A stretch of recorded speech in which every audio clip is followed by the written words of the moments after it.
Here's a truth most men don't want to hear. Women don't fight to keep the man who loves them the most. They fight to keep the man they are afraid of losing. You can be loyal, patient, and always available. You can text back instantly, make time every time, and stay no matter what. But the moment a woman knows you will never leave, your value in her eyes begins to quietly fade. At the same time, there are men who don't chase, don't beg, and don't over-explain. They're not louder, they're not colder, they're not playing games. And yet, women invest more in them, think about them more, and work harder to keep them. This isn't about looks, money, or status. Those things can help, but they're not the reason. The real difference is psychological. Some men live in a position where their presence is guaranteed. Other men live in a position where their presence is a choice. And human beings don't cling to what is guaranteed. They cling to what can be lost. In this video, we're going to break down exactly why women fight to keep this type of man. Not with dating tricks or manipulation, but with clear behavioral patterns and power dynamics that actually play out in real relationships. If you've ever been the man who stayed too long and got taken for granted, the man who gave more while receiving less, or the man who waited while someone else was chosen, this will explain why that dynamic formed in the first place. Everything starts with one fundamental trait, the ability to walk away. Because a man who is willing to leave when he is undervalued creates risk, and risk triggers fear of loss. That fear is where attention shifts, investment increases, and attraction begins to grow. Reason 1. He can walk away. A man only has power in a relationship if he is capable of leaving it. If he cannot leave, then staying is not a choice. It is fear disguised as loyalty. Most men stay because they are afraid of what they might lose, afraid of being alone, afraid of starting over, afraid of admitting that something no longer serves them. And fear always leaks into behavior. A man who is afraid to lose a woman will tolerate things he should never accept. He will stay silent when respect fades. He will wait when effort disappears. Not because he is patient, but because he is scared. And people sense that. Human beings don't fear losing what is guaranteed. They fear losing what can disappear. A man who is always available, always waiting, always present no matter what, offers certainty, but no weight. There is no tension in his presence, no urgency in his absence. But the man who can walk away introduces risk. Not drama, not manipulation, just the quiet understanding that his presence is not guaranteed. That changes how he is treated. At some point, every Stoic man comes to the same realization: fear is the real prison. As Seneca once put it, the man who is afraid to lose his life will never do anything worthy of living. And the same is true here. A man who is afraid to lose a woman will never act in a way that earns respect from her. The moment he makes peace with the possibility of loss, everything changes. He stops clinging. He stops negotiating his worth. He stops chasing what no longer chooses him. If respect fades, he steps back. If boundaries are crossed, he removes himself. If staying costs him his dignity, he leaves. Not angrily, not emotionally, but calmly. This is not coldness, it is self-command.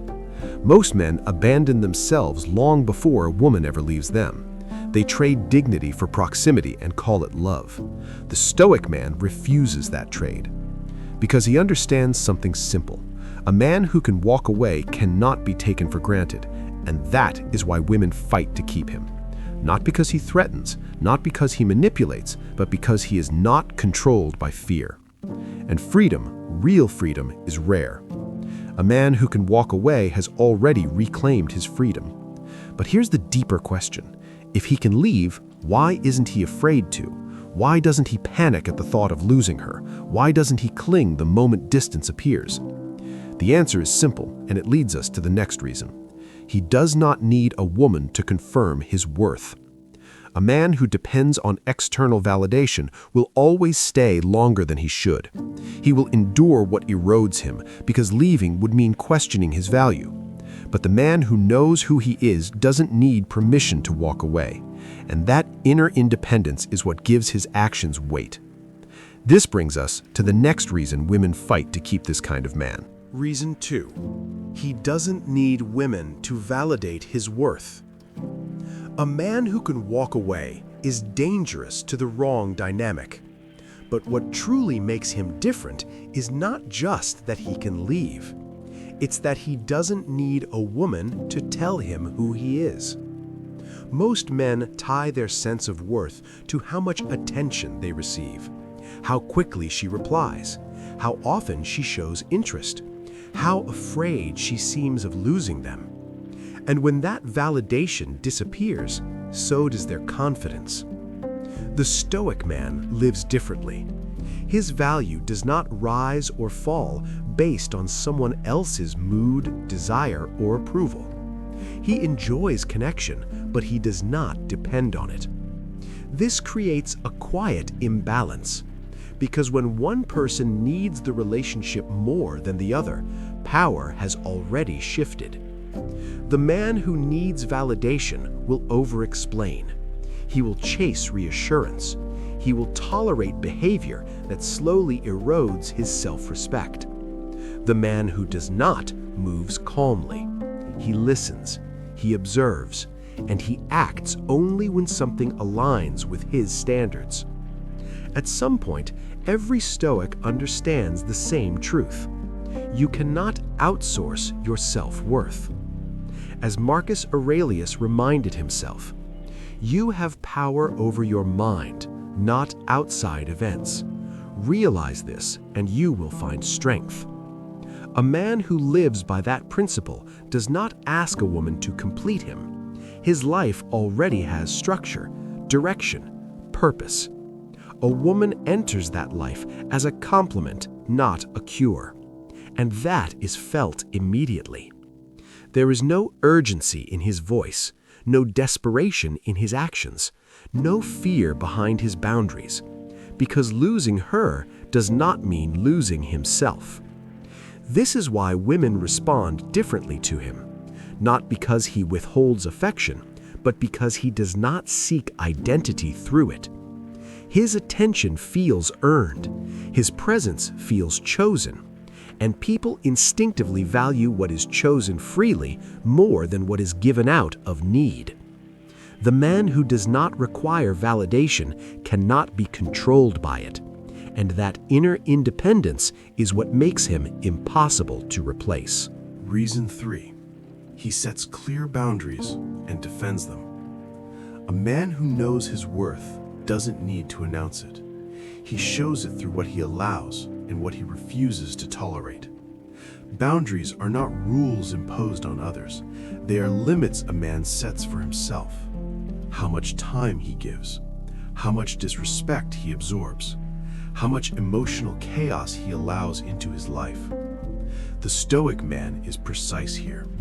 He does not argue when a boundary is crossed. He does not lecture. He does not explain himself repeatedly. He acts.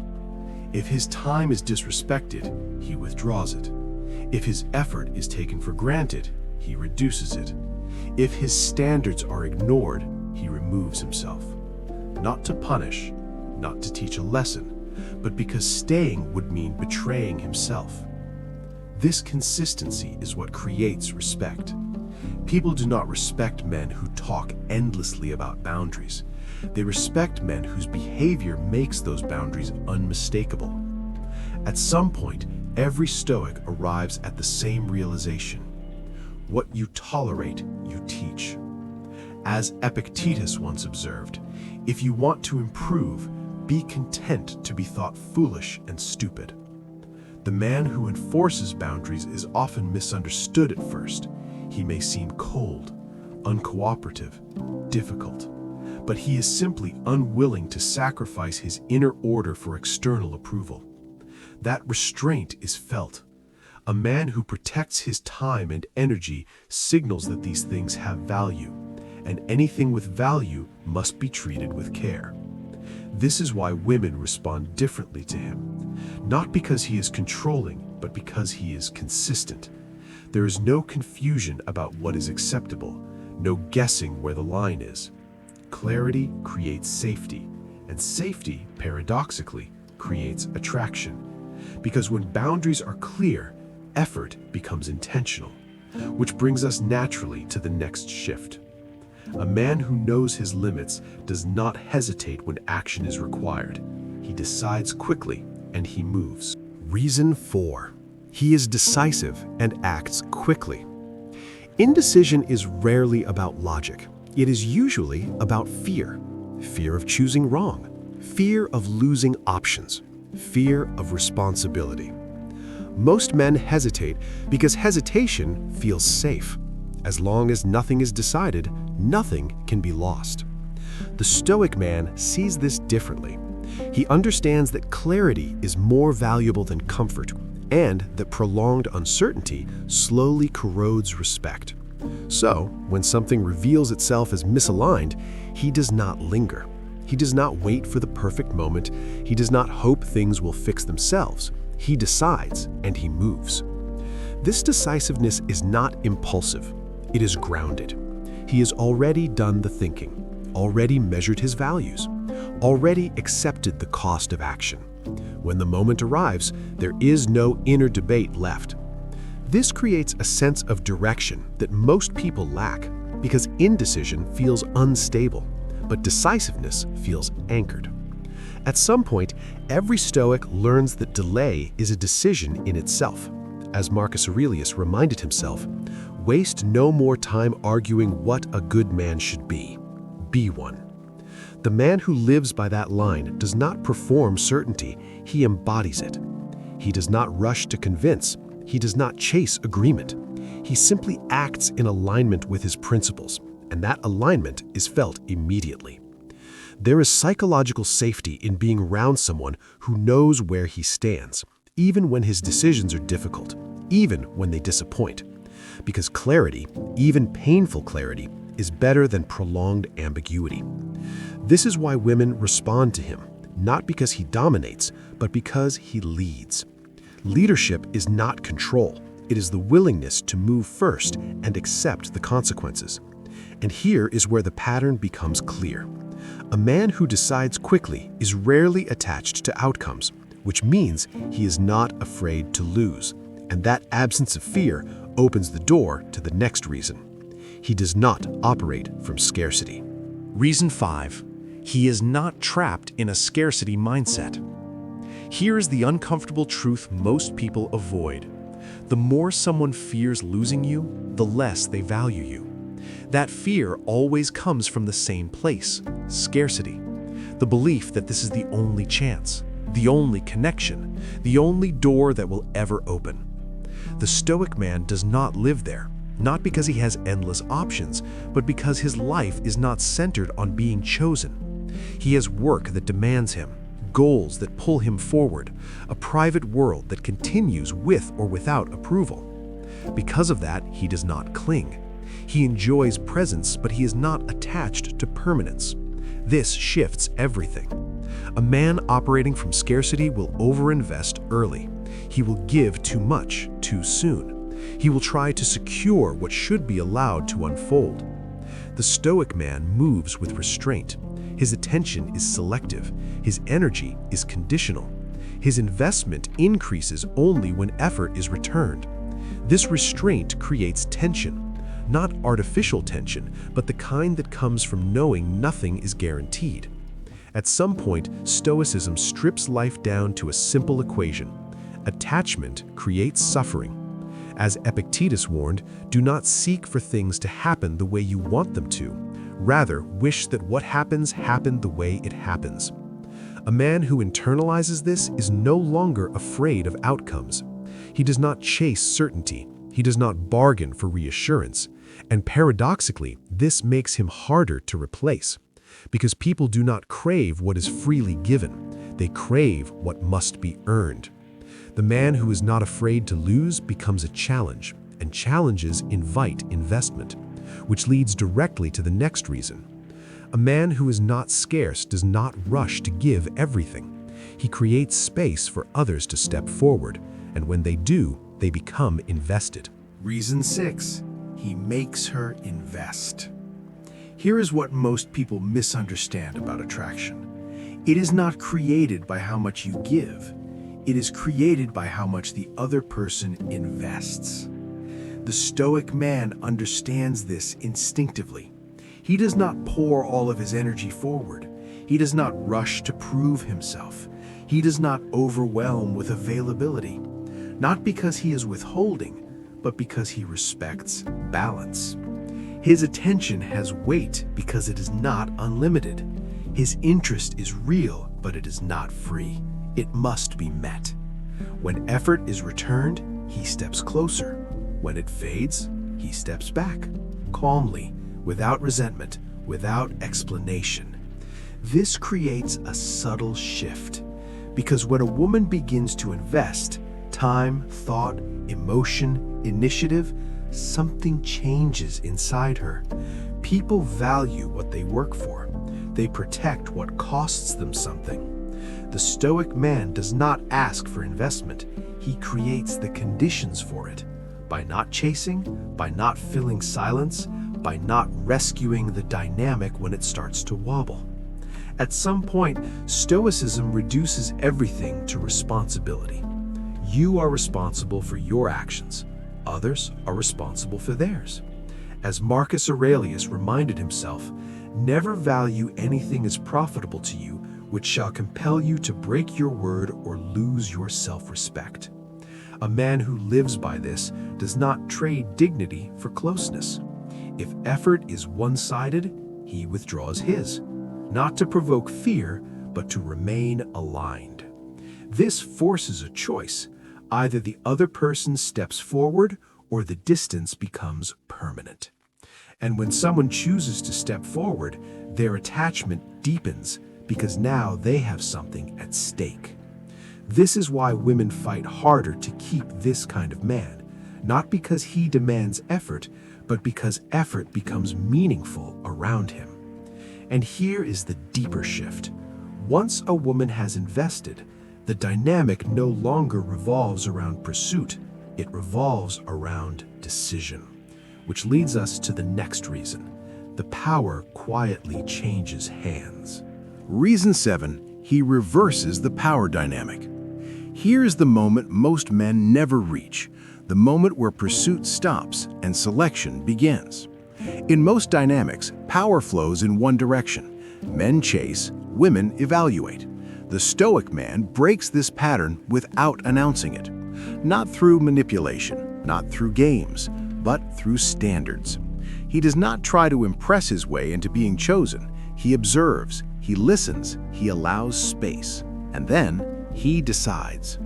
This alone shifts the entire structure of the interaction because the person who decides is never the one begging. The Stoics were clear about this.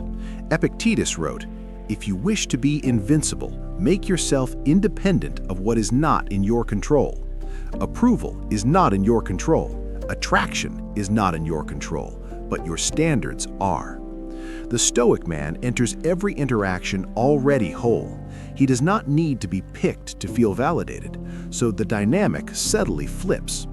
Instead of asking, "Do you like me?" his presence asks, "Do you meet my standards?" This creates tension, because now the woman is no longer responding to endless pursuit. She is responding to evaluation.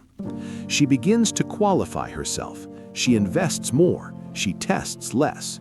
Not because she is forced to, but because value flows toward those who can walk away. Power in human interaction has never belonged to the loudest, the neediest, or the most persistent. It belongs to the one who can say no and mean it. When a man refuses to tolerate inconsistency, disrespect, or emotional games, he quietly communicates something rare. My attention is not guaranteed. And uncertainty awakens desire. Not chaos, not drama, but controlled uncertainty. The kind that makes someone lean forward instead of leaning back. This is why women fight to keep this kind of man. Because once the power reverses, once the man is no longer chasing approval, losing him feels like losing position. And that fear does not come from manipulation. It comes from clarity, from knowing that he will choose himself before he chooses anyone else. And when power shifts like this, something deeper is triggered, not attraction alone, but loss aversion, which brings us to the next reason. Reason 8. He triggers loss aversion. Here's a psychological truth most people never confront. Human beings are not driven primarily by the desire to gain. They are driven by the fear of losing. The Stoic man understands this, not as a tactic, but as a law of human nature. When a man is always present, always available, always forgiving, there is nothing to lose. And what cannot be lost cannot be valued. But the man who can disappear, without anger, without drama, without explanation, creates emotional gravity. Because now his absence is possible, not as a threat, not as punishment, but as consequence. This is where attraction deepens. The Stoics warned against clinging long before modern psychology gave it a name. Seneca wrote, "Nothing is ours except time." The Stoic man treats his time as something non-renewable. So when energy cools, when effort fades, when respect slips, he does not argue reality away. He responds to it. He steps back. And that single movement creates tension, not anxiety, but awareness. Suddenly, she notices the silence, the missing presence, the shift. And in that space, the mind begins to calculate, what did I just lose? Can I get it back? Should I have done more? Loss aversion activates only when loss is real. Most men remove this entirely. They stay. They over-explain, they over-invest, they absorb disrespect to avoid discomfort. The Stoic man does the opposite. He allows discomfort to protect alignment.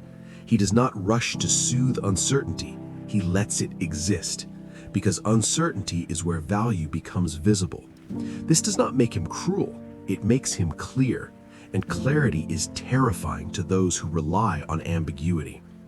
This is why women fight to keep this kind of man, because once his absence is felt, his presence is reevaluated, and what was once taken for granted becomes irreplaceable. But loss aversion alone is not the final layer, because beneath it lies something even stronger, perceived high value, which leads us to the next reason. Reason 9. He reflects high value. This is where many people get it wrong. They assume high value comes from money, status, appearance. Those things can amplify attraction, but they do not create it. The Stoic man's value is internal. It comes from self-respect, from standards that are lived, not spoken, from the refusal to accept what diminishes him. This is what people feel before they can explain it. The Stoics spoke often about this kind of worth. Marcus Aurelius wrote, "If it is not right, do not do it. If it is not true, do not say it." High value begins here. A man who lives this way cannot be easily manipulated. He does not negotiate his dignity. He does not tolerate disrespect for the sake of comfort. He does not stay where effort is absent. This creates a sharp contrast, because most men compromise themselves to maintain access. They lower standards, they excuse poor behavior, they stay silent to avoid friction. The Stoic man does not, and this is why women respond differently. Not because he is intimidating, but because he is consistent. Consistency signals safety, and safety allows attraction to deepen. When a man's behavior matches his boundaries, his presence carries authority, not dominance, authority, the kind that does not need to announce itself. Women do not fight to keep men who are easily replaced. They fight to keep men who cannot be accessed cheaply. A man who reflects high value forces a question in the other person. Am I enough for him? That question does not arise around men who overextend. It arises around men who know when to stop. This is the paradox. The more a man respects himself, the less he needs external validation, and the less he needs it, the more others want to provide it. But there is one final synthesis, one truth that ties every reason together. Which brings us to the conclusion. Reason 10. The man who chooses himself. Everything we've covered leads to this point. This is not about dating. It is not about women. It is about identity. Women do not fight to keep a man because he is perfect. They fight to keep the man who chooses himself every single time. The Stoics understood this at the deepest level. Epictetus said, "First say to yourself what you would be, and then do what you have to do." The Stoic man has already answered that question. He knows who he is. He knows what he tolerates, and he knows what he will walk away from. That clarity is rare. Most men drift. They react. They negotiate with their own standards in the hope of being chosen. The Stoic man does not. He moves forward even when it costs him connection. He chooses alignment over approval. He accepts loss without resentment. And paradoxically, this is what makes him desired. Because a man who does not abandon himself cannot be controlled. He is calm under pressure, decisive under uncertainty, unmoved by emotional volatility. This creates trust, not the fragile kind built on reassurance, but the deep kind built on predictability of character. When a woman realizes that this man will leave rather than betray himself, she understands something important. His presence is a privilege, not because he demands it, but because he does not need it. This is why women fight to keep this kind of man, not because he withholds love, but because he gives it without losing himself. You have seen both paths, the man who waits and the man who decides. One lives in reaction, the other lives by choice. The Stoics believe freedom begins the moment you stop needing what you cannot control. So ask yourself this: are you living as the man who hopes to be chosen, or as the man others hope will choose them? And now the responsibility is yours. Stoicism does not ask what you understand, it asks what you are willing to live by. So pause for a moment and ask yourself this: where in your life are you staying when you should be walking away? What boundary have you explained instead of enforcing? What standard have you compromised because leaving felt uncomfortable? Do not answer quickly. Sit with it, because clarity begins where excuses end. The Stoics believe a man is revealed not in comfort, but in decision. Marcus Aurelius wrote, "The impediment to action advances action. What stands in the way becomes the way." This is not content to admire. This is a framework to apply. If this way of thinking speaks to you, you already know what to do. Thank you for watching Stoic Wisdom today. Subscribe to us if you are done waiting for permission. Return if you are ready to practice discipline, self-respect, and calm strength in a world that rewards noise. And before you leave, I want to hear from you. What is one situation in your life right now where choosing yourself would change everything? Write it in the comments, not for validation, but for accountability. Because the man who chooses himself once may hesitate again, but the man who chooses himself publicly begins to live by it. Until next time, stay grounded, stay calm, stay stoic.